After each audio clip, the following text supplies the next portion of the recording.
where customers were engaging with. So what microsites they might be, blog sites they might be engaging with, etc. They obviously had a good feeling for owned properties, but it was those non-owned owned properties that they had very little understanding on. So that is kind of that last part there is where there's the biggest opportunity for us to, from a strategic perspective, investigate and get a feel for the 100%, what does 100% look like and where are customers actually digitally engaging with.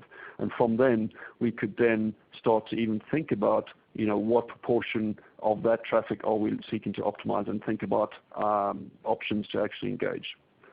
So that was that was the state. So of optimization and continuous optimization as it stands today. So it kind of means that, it's a good and it's a bad thing, right? It's bad in terms of, we could be doing a lot better. But it's good in terms of this is a real competitive opportunity. There's some low-hanging fruit here, things we can do today that can make a real difference from a competitive advantage perspective.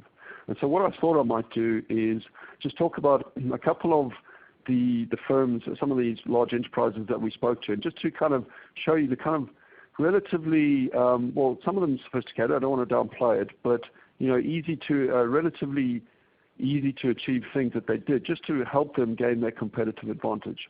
So for instance, let's talk about Richard Giles, who's head of analytics at the Royal Bank of Scotland here in the UK. And what he did was, they had some great digital analytics, but they still weren't kind of really understanding their customers across, all the touch points that they had, and they weren't really using that understanding to optimize.